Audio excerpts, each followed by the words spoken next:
Where the last 5 years have brought a revolution is in how information and entertainment are delivered, and where. If you read mail, it came in an envelope. If you wanted to listen to news, you had to buy a radio. If you wanted to play music at home, you needed a turntable and records. You wanted to read a newspaper, you needed to buy the paper. A movie, that was a trip to the theater, or maybe the VCR. A phone call away from home, you had to find a payphone. Write a report, get a typewriter and paper, and then find a copier and a mailbox to send it around. Now, to use the buzzword, convergence is here. Every conceivable kind of information in the broadest sense, comes to us on the same device. And it's becoming an unlimited channel universe. Cloud computing gives you the ability to watch anything, anywhere. How do you think communication now is different to TV, radio, and newspapers? The biggest thing is it's two-way. It's not broadcast. We now reach 500,000 people a month online. That's growing rapidly. A number of short films in development now have their own websites. You can link to these from the Facebook page for Phillips Cinema, from YouTube. Testing for further audience response in terms of what projects to take forward. Heroes are very successful and spawned a lot of new stories on a lot of different platforms. Was this always your intention?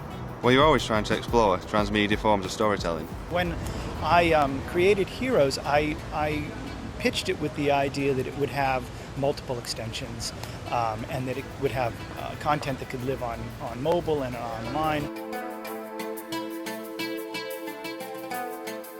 Now someone with an iPhone can post a video, make a podcast, connect to someone else.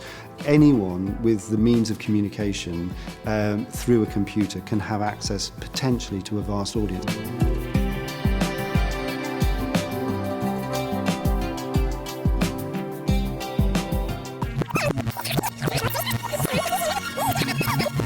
Connection is what humans crave. It's what we are all about.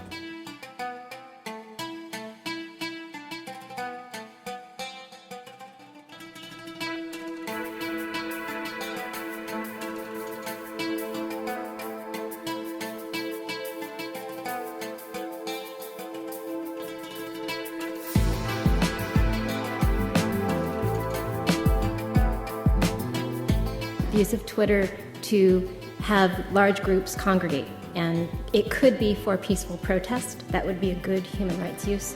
It could also be, this is where we're going to start a flash mob and start hurting a lot of people. One of the biggest innovations in surveillance in the past few years has come about as a result of the spread of social networking sites. In terms of what it can actually enable socially, economically, and politically, I think that we should embrace and welcome social technology, not fear it.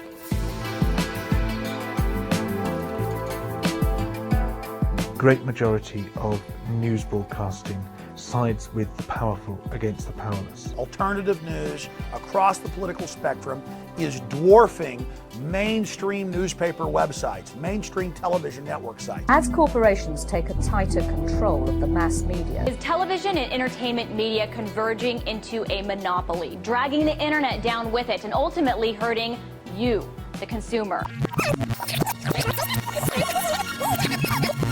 The media is facing many new challenges at the moment, media fragmentation being just one of the current buzzwords in the industry. To stay ahead of the competition, a media company needs to diversify geographically so it can reach more people.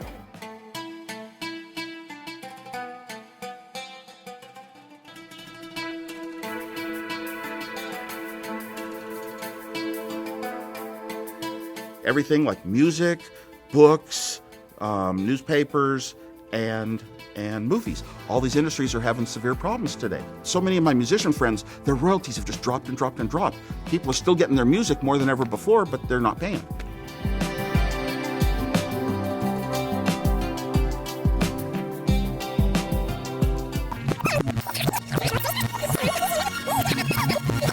It is the most empowering generational shift that has ever happened. Start empowering the audiences to help each other provide their own solutions. Give up control for it, and you'll be shocked at the new value that you get out of it. It's a huge unfolding social experiment in which we are both part of the experiment and conducting it. The fact that media is global today in a way that it never was before it is going to have fundamental impact on the way the world works.